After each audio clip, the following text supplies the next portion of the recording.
What's up? Good morning, everyone. This is Gail Dudley, and it is time for our morning news in motion. Y'all, today is Tuesday. It is Tuesday, June the 7th, 2022.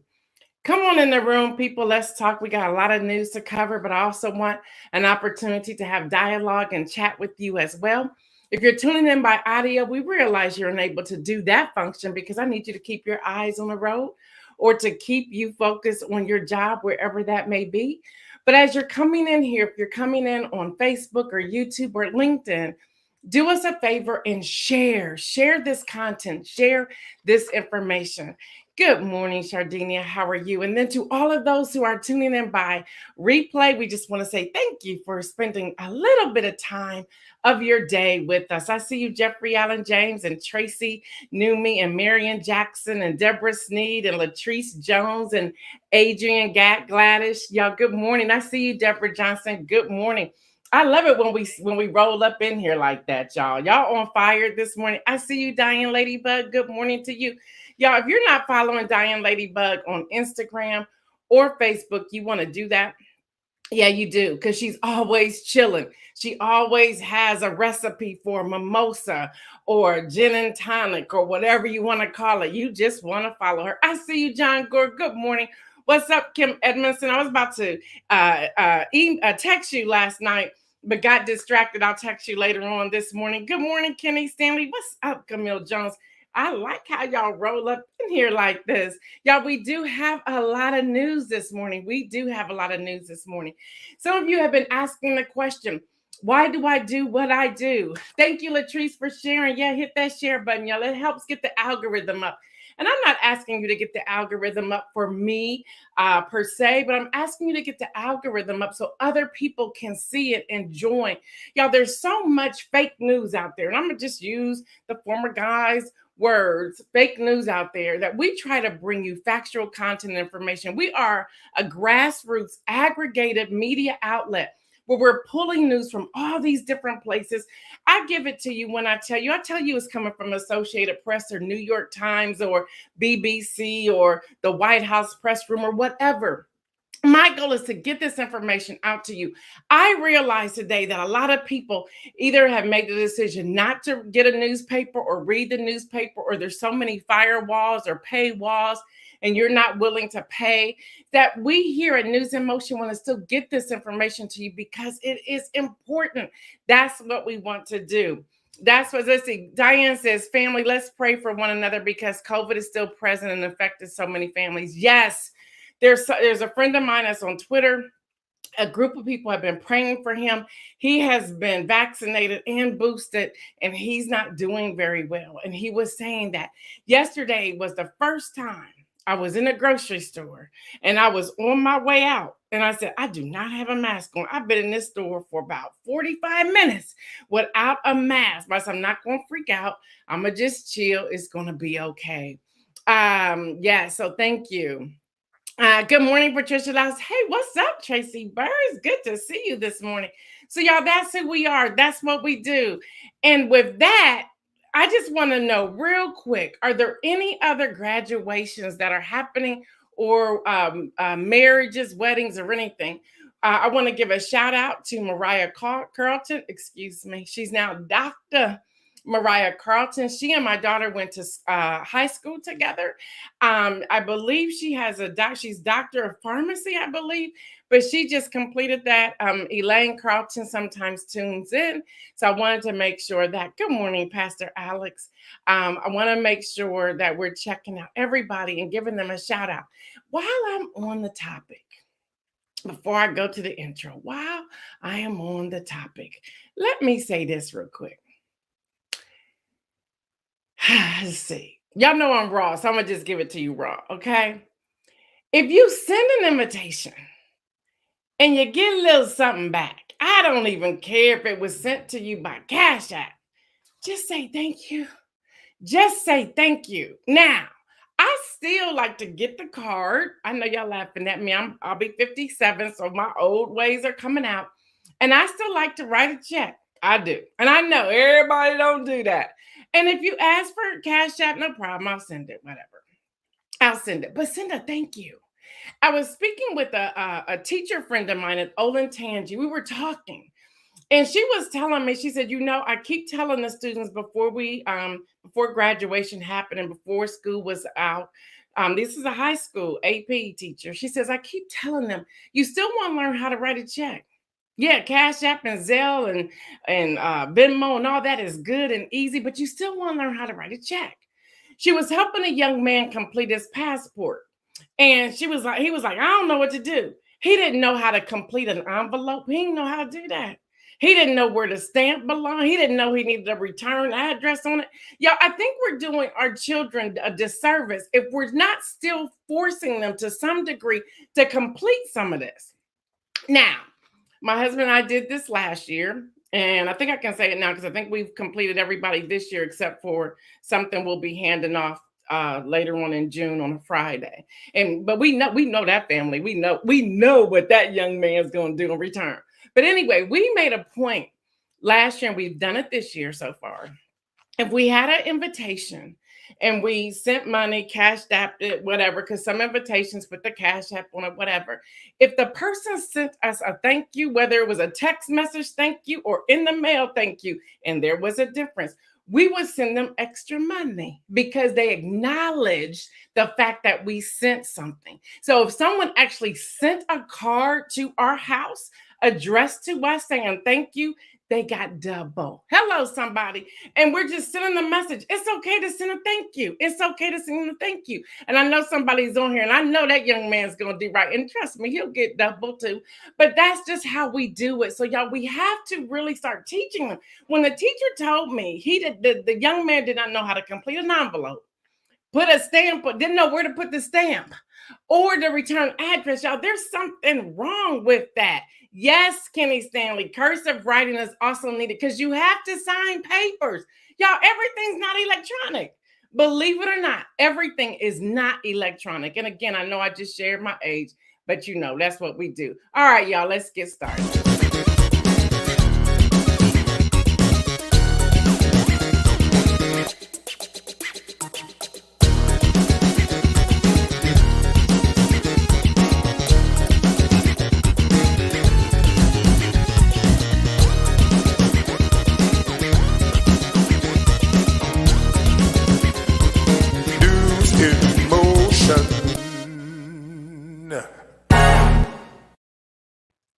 I'm sure I'm going to get some hate mail today talking about why we got to send a thank you, why we have to do that. Y'all, it's just good to know. And I see this thread is spilling over. Let me see what y'all are saying. Oh my gosh, let me check this out. Good morning, Pastor Annette. Good morning, Hester. Good morning, Cassandra Topper. What's up, girl? Let's see. Patricia Lau says, yes, say thank you. Kim Edmondson said, just say it. Patricia Lau says, I don't Cash App, Zelle, or Venmo. And there are people who do not do that. Latrice Jones says, yes, thank you cards make a lasting impression. Deborah Johnson says, yes, please say thank you. Sardinia says, I still write checks. We old school, Sardinia. We are old school. Latrice says, but a lot of young people can't write in cursive. That's true. That's true. That's true. Hester says, I was in the doctor's office and the receptionist did not know how to write out a check. It was my refund. So, of course, I assisted her. Like, let me help you. Look, I would have been like this, Hester. Let me fill it out and you just sign it, okay? Mary Jenkins, good morning. Deborah Sneed, good morning. John Gore said, Lord, yes, say thank you. This year did a lot of Cash App. Only way I knew they received it was by an email from Cash App. They don't even send a heart reply. It's ridiculous. It's like if we've taken the time to send you, especially in this season of inflation, our hard-earned cash, say thank you. Y'all say thank you. I know when my daughter graduated from high school, she did it on her own for graduation of college, but in high school, I was like, I don't know what you got on your plate, but you can sit down here and write all these thank yous. And you got she had to send a special note. They didn't have a thank you on the inside. They were blank. She had to complete it and then address them and then send them, put a stamp on it and then put them in the mail. Yes, she did. Good morning, Yvonne. I've missed you, girl. Dr. Antoinette, good morning. I see you, Marion. Yeah, y'all, it's a trip. It's a trip. All right, y'all. So today, you're probably like, what is in my hand? Y'all, I'm gonna flip to this real quick, but I'll come back. Y'all, I got the actual, can y'all see this? Y'all, this is the actual attorney letter. Y'all know I be fishing stuff. I be looking for stuff on the internet from Elon Musk's attorney. I'll get to that in a moment. So I was just getting it off the printer so I can make sure I can read it. Y'all, today, California, today is the day. Iowa, Mississippi, Montana, New Jersey, New Mexico, and South Dakota. Your primaries are today. Los Angeles, California, your mayor race, do your homework. Do your homework. Yes, Rick J. Crucio. Yeah, Caruso. I think it's Caruso. I may be jacking it up. It's Caruso. He switched parties, y'all. He switched parties back in January to run on the Democratic ticket for mayor. Pay attention, pay attention, pay attention, pay attention. But y'all, that's happening today. So make sure you're out there. Y'all, there was a report out there that ages 34 and under. So let's say 18 to 34, the turnout rate was only 34% so far of returning your ballots in LA County, in Los Angeles. For that mayor race. So y'all, come on. You just can't sit back and say, oh, it's over, whatever. Don't do that. Don't do that. You really got to jump in there. Hopefully I can get Marcus Flowers on here from Georgia, who's the person who's campaigning against Marjorie Taylor Greene. We've sent out an invitation to him. Y'all pay attention to him. Y'all talk about y'all don't like Marjorie Taylor Greene. Y'all don't like what she says or how she does things. Well, you better pay attention to Marcus Flowers because he can't beat her in that race. If you would just understand and learn more about him. Y'all, he's also needing funds. Again, y'all know what I say. You don't have to live in the area to send funds. Go check him out. If you like what he has to say and you think he will make a difference, anything over Marjorie Taylor Greene. But that bar is really too low. From what I'm hearing about him and what I've read about him, his bar is very high. You want to check him out? And if need be, send him some funds. Send him some funds.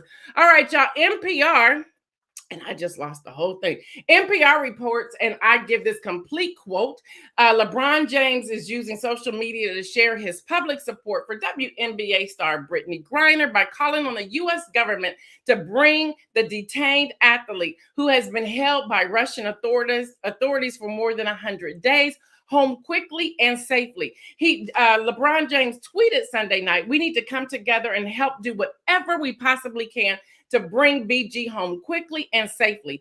Our voices as athletes is stronger together. Then he posted a letter, and thank you, Adrian, for bringing this to my attention. For over 100 days, BG has faced inhumane conditions in a Russian prison and has been denied communications with her family and loved ones. As a decorated Olympian and member of the elite global sports community, BG's detention must be resolved out of respect for the sanctity of all sports and for all Americans traveling internationally. It is imperative that the U.S. government immediately address this human rights issue and do whatever is necessary to return Brittany home. We are in agreement with that. Yes, Kenny Stanley, free BG, free our sister, free our sister. All right, y'all, Prime Minister Boris Johnson of Britain survived yesterday his no confidence vote. Now, here's the truth of that. The fact that only 41% of lawmakers from his Conservative Party opted to remove him shows there's little confidence in him. Y'all, 41%. They were like, it was a secret ballot, secret vote. So the vote was 211 to 148. He fell short of a simple majority of the lawmakers needed to oust Mr. Johnson.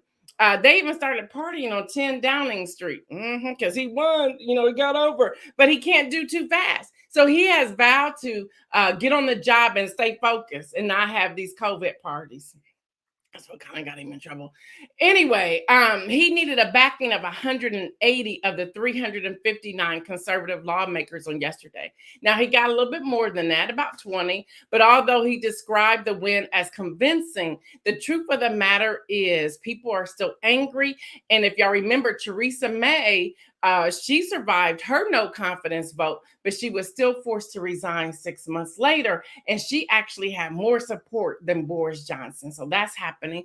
Y'all, 5 members of the Proud Boys, including the group's former leader, were charged with seditious conspiracy for their roles in the January 6th riots. So that is happening. Now, y'all, I'm giving this to you completely out of the Associated Press Viewer's Guide for the public hearing.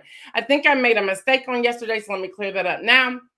I was saying, watching the hearings all week, there are behind the scene things that I've been able to tune in. And some of you can see these on C-SPAN, but the actual hearings will start on Thursday at 8 p.m. Eastern. So when will they take place? They will take place beginning 8 p.m. Eastern on Thursday. They'll be in a large house building. But where can you watch? Several major networks and cable news programs are expected to carry the first hearing live in its prime time slot. But if you missed that, you can go live stream on C-SPAN and on the YouTube page. Now, who is expected to testify? The Select Committee has yet to release details about who is expected to testify on Thursday. But the public hearing, unlike other committee hearings, will be a mixture of traditional testimony as well as multimedia presentations. Now, what will they entail? They're just going to show it all. They're going to show you never seen before videos. So if you have a weak stomach, they're telling us if you don't like to see a lot of violence, don't watch certain things, know when to turn it off. Now, will there be new details about the insurrection? Yeah, we are told there will be all kinds of stuff. Now, my personal thoughts, why is this important? Hear this, hear this, hear this. Y'all, at least 57 individuals who played a role in that day's events on January the 6th, either by attending the Saving America rally, that's what they called it, that preceded the riots, gathering at the Capitol steps, or breached the Capitol itself, they have either have already won to go into the midterm election, a seat to be in the House, in the law chambers, or they are running in the primaries, y'all. At least 57. So I again say to the 7 states that are having primaries today, if you happen to see this or you know someone in those states, ask them to do their research. They can go to ballotpedia.org. And I think Isaiah can put that up, ballotpedia.org, to check out. They can do a sample ballot. Look at the names, do your research, click through, see if they come up with anything that's going on with them when it comes to their involvement with the insurrection. Y'all, we got to be mindful of who we're putting in these seats, in these offices. All right, y'all, Politico reported back in January of this year, rather than disqualifying them from public service, the events of January 6th appear to have served as a political springboard for dozens of Republicans who will be on the ballot. And many of them are already listed for the midterms. They've won in the primaries in their state. Yeah, we got to slow down and check this out. We have to see what's going on. We have to pay attention. With that said, and y'all, I'm sorry. And I'm so glad Zelray put it out there yesterday. But what did I tell y'all a few weeks ago? I told y'all homeboy wasn't going through with this sale. Didn't I tell y'all? And I got the thing today. Listen, y'all, Elon Musk and Twitter, y'all, they're breaking up so soon. Y'all, New York Times reports that Elon Musk has ramped up his threats to abandon Twitter. He's like, keep putting it out there. There's too many bots. Twitter's not being real with me. They're not telling me that dude, you are tripping. You just trying to find a way out of not having to pay that $44 billion with a B dollars. You were puffed up, but you found out everybody don't love you. And after you said you put the former guy back on, people are like, oh no, shut him down. And let's just be truthful, Mr. Musk. Your stock started dropping with Tesla in May. Your board of directors are like, oh, we don't like this. You messing with our money. Now y'all money talks, y'all money walks, money talks. And they were like, oh no, brother, you got to do something different. Now, the moment on yesterday when he put out that, how do I get out of this? His stocks in Tesla went up. Y'all, it's all a game. It's all a money game. Let's just call it what it is. But anyway, his attorneys, and I'm not going to read all of this, Sunken Arts, Slate, Meager, and Flom, LLP. They sent out, this was on January 6th, yesterday, 2022. And they say in here, they sent it to Twitter. Then we got the Twitter address. Y'all want the address? The address is 1355 Market Street, Suite 900. If y'all want the address, y'all ever been looking for Twitter? There it is. It's in San Francisco, California. And they're talking to the chief attorney, legal chief attorney of Twitter. And they say, Miss Glade. I'm glad to know she's a female. They said, we are in the receipt of correspondence sent on Twitter's behalf, dated June 1st, 2022, responding to Mr. Musk's request for a date and information described in my letters dated May 25th, 2022 and May 31st, 2022. And this is we're talking about the bots and how many and all that. But see, Twitter gave everything that they needed to know. But, they're trying to say it's not satisfied. So I won't read all of that to you. Then it goes on and says, as noted under various terms of the merger agreement, Twitter is required to provide data and information that Mr. Musk requests in connection to the consummation of the transaction. Twitter's obligation to provide Mr. Musk with information is not, as the company's June 1st letter suggests, limited to a very specific purpose, yada, yada, yada, yada, yada. Give different sections, section 6.4, section 611, yada, yada, yada. And it goes on to say, y'all, this is public knowledge, what I'm telling y'all. As Twitter's prospective owner, Mr. Musk is clearly entitled to the requested data, yada, yada, yada, whatever. Then at the end, they say, based on Twitter's behavior to date, the company's latest correspondence in particular, Mr. Musk believes the company is actively resisting and thwarting the information rights and the company corresponding obligation under the merger agreement. This is a clear material breach of Twitter's obligation under the merger's agreement, and Mr. Musk reserves all rights resulting therefrom, including his right to consummate the transaction and his right to terminate the merger agreement. What? Yes, y'all, this is out there. I told y'all. Y'all better start tuning in to News in Motion. I'm bringing y'all the facts all day long. So then Twitter responds to the letter with a statement along with the lines of, pretty much, you ain't taking this back. You said you're buying it. You're going to buy it for $44 billion. All in one lump sum. How about that? Now, they go and says, you signed on the dotted line, and we're set on making this happen. Now, if they get tired of him, they could eventually sue to compel Elon Musk to go through the deal. Y'all see what money will do to you? See, them board members, first they were like, we ain't selling. Then they said, wow, $44 billion? And what will be my percentage of this $44 billion? See, they started spending the money, and the deal hasn't gone through. So, we're going to see how this continues to roll out, but y'all heard it here first. Y'all know I told y'all. Speaking of technology and Twitter, well, y'all learn how to screenshot on your iPhone because Apple text message now has a recall. What? Yes, and I save all of those kind of things so I can go back and check things. I can send something, you can read it, and I can be like, I don't want them to have that. I can delete that, and you go to your phone looking for Gail Dudley, and iPhone to iPhone, it ain't gonna be there because I done deleted it. So listen, y'all, Apple is introducing the ability to edit or completely recall text and iMessages as part of the next operating system, iOS 16. The company also announced changes to the iPhone lock screen with customizable fonts. How about that? Software engineering senior vice president Craig, I cannot say his last name. I'm going to try it though. For Die High, I think that's how you say it, actually, announced new updates to its messaging capabilities on yesterday. They had this big old conference, and it's a day two. They'll be out there talking the day two. Yeah, the company debuted a trio of updates to iMessage that will allow users to edit their conversations after sending messages or recall the messages entirely by clicking undo send.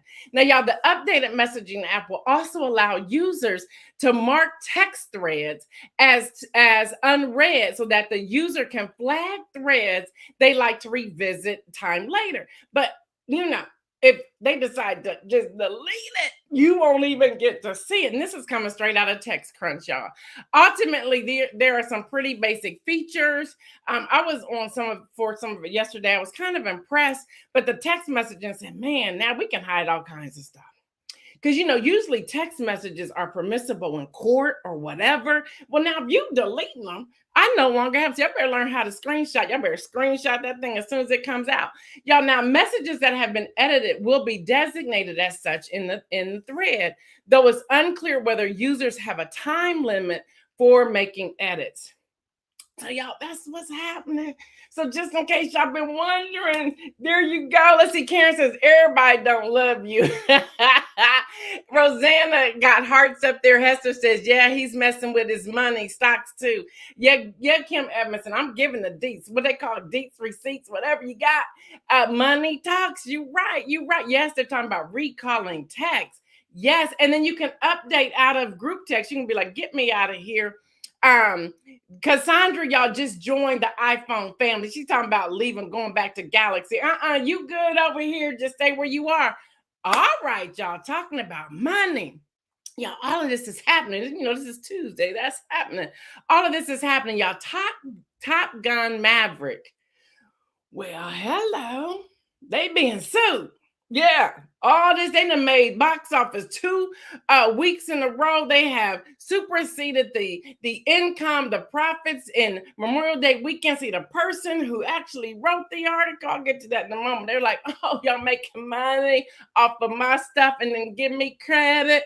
I'm gonna sue y'all for all of that. Yep, that's what's happening. The Hollywood Reporter reports, and this is a direct quote, Paramount sued over Top Gun Maverick.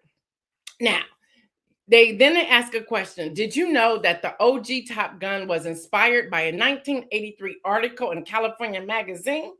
Well, yeah, it is. It happened. Y'all, the author is suing the studio for producing and distributing the sequel without holding a copyright to the article. Meanwhile, Paramount is making boatloads on the blockbuster, and experts say a 1 billion global haul is attainable even without the Chinese or Russian markets. That author's like, you gonna pay me today, you gonna give me my money today. I don't blame y'all. We gotta be careful. That's why I am always very clear that we are a grassroots aggregated news source, that we're pulling news from different directions, and we're always citing where it's coming from. I'm always giving the quote if it's a quote, or if I'm rewriting it, I don't say it's a quote. Whatever that looks like, that's how you do this. You should have learned that in high school. When you were turning them essay papers or them reports or whatever, you should have definitely had this under lock and key when you got into college or university or trade school or whatever. Y'all, listen, don't do something without citing the source. And if you need to get permission, get permission. Just like our images, I wait till we get permission to use images unless it says that it's available or it's free, or if I'm on one of their groups already, like the White House, I can use their images because I now have the credentials to do so. So y'all, you have to really look at what you're doing before you do it. Y'all be careful out there. Yeah, Kim Edmondson, 1 billion. All right, y'all, this is serious. I want to get to this. And I want to thank Latrice Jones who retweeted this tweet. And I don't have the woman's name. Latrice, if you could give us the woman's name. I was supposed to have written that down, but I don't have it. Last night, this is a woman that wrote this on Twitter, and Latrice retweeted it, and I don't have her name, and I thought I did. Somehow I missed it. The tweet begins, last night my Uber driver got off an exit early, and as I was telling him it was the wrong exit, he continued to drive into the park. He started to slow down in the park and parked behind another white car with tinted windows and its engine on. Yeah, this is an alert to everybody, male or female. If you are not checking your Uber driver out, listen, have something in place, and be aware of where you're going. Have that app open, watching where they're driving to. Let people know. So let me continue with her tweet. Again, Latrice, if you have the name, please put it in there. If not, y'all will put it in here later because I want y'all to read the entire thread of this woman's tweet. Happens to be an African, or I'll say a Black woman. She goes on to say, I immediately jumped out of the car, and as soon as I did, the car in front sped off and my Uber car followed behind it. I literally had to walk barefoot on the highway until I got home safe. When I contacted at Uber support, they wouldn't give me the license plate of the driver. So I went to the police station to try to get the information, as at Uber support told me they refused because I wasn't harmed. At Uber support and at Uber and the police, as I expected, did not help at all. And now that person is on the loose, giving other people's rides, giving other people rides, putting other people in danger. Now, y'all, that's the tweet, and it was a threaded tweet. So someone responded to that tweet with this. They said, "I always do a share your trip. It sends the make, model, and license plate number of the driver, including the name, in a text. I send it to myself and my sister, and I take a picture of the license plate in front of the driver. I'm not sure why Uber wouldn't share this with you." So people are saying when you're in an Uber or Lyft or whatever, take a picture of the license plates and let that driver know you're doing that. The another comment says, also please make it a normal practice to text, ride, share license plates and driver information to a trusted friend before getting into a vehicle. Share your location while traveling. Make a call and be clear with someone that someone knows that you are in a ride share. So get in the car, call somebody, let somebody know before you get in the car. Be talking to somebody, say, "Hey, y'all, this is a license plate. This is the make them out of the car. His name or her name is," go ahead and say that. Thank you, Latrice. Her Twitter handle is at LAFABULUS, LA Fabulous. So thank you, Latrice. Sardinia said, Kenny Stanley, "I'll keep my Android." Also, y'all need to get off of that and come on over here to iPhone and live a little, just live a little. But anyway, back to this, y'all. The other thing I would suggest is to always check, because I've seen this before, to make sure that the child safety locks are open. Learn. Down normally means they're locked, up normally means they're open. So when you open up that back door, you check. Take a picture of that too if you have to. Let them know I'm not playing with you. Let them know somebody is watching and I'm sending this to someone else. It's sad today that we have to be careful of all these things. And I'm glad the young lady is safe and sound and that she is doing something. Two things I see here. Number one, Uber has a responsibility to let them know, because if not, they have somebody out there who could possibly cause harm to other people. Number two, the police. Same thing, follow up on these things. Follow up. But it appears that she did not have the license plate because she was asking them for the license plate. So just go ahead and take that picture before you get in. Cassandra says, "I was riding the Uber. My driver missed the exit. I pulled Becky out and said to her on my lap, he didn't miss any more exits." I know, you just gotta let them know. I'm not playing that. Yeah, Marion, we're not having that. We're not having that. You need to come on back to iPhone. Come on back to iPhone. But listen, y'all, in many cases, now I want to share this here on News in Motion because it is just as important. Again, male or female, be mindful. And then if you know that, it's good to do that, especially if you know you've had one too many drinks and you've been out partying. But it's good to either ride with a friend, if you can get a ride with a friend, or stay at that friend's house for that night or that evening. And it's also good if you're out and about and you're like, I just can't make it home, or you decide to take the Uber because you know you're going to be drinking.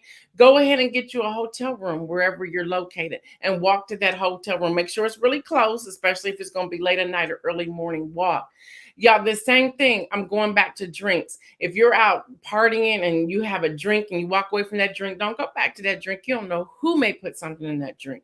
Y'all, we just have to be aware. We have to be aware. Looking at some of the videos from Philadelphia in the shooting that occurred this past weekend, there was a lot there. And I was looking at how people just took off running, how women were taking their shoes off if they had on heels, how people were still trying to run with their drink in their hand. Honey, throw that drink down. It ain't that important. You get another drink later.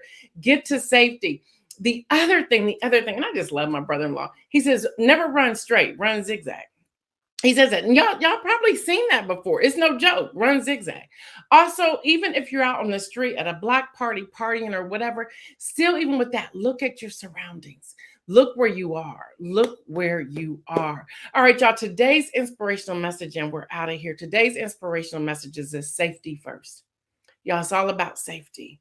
And when I talk about safety, I'm talking about being aware of who you are as an individual person, making sure that you're taking care of yourself, taking that time out to pray and to seek and to figure out, what do I need to do? What's important to me and how do I get there? Y'all, life, to live life in abundance is to do regular self check. Check on your mental health, y'all. There's a safety thing there. Check on your health. Make sure you're taking up those annual appointments and do whatever you need to do to make sure things are in order. Check your heart. Check your the narrative that you're giving yourself. Y'all, safety.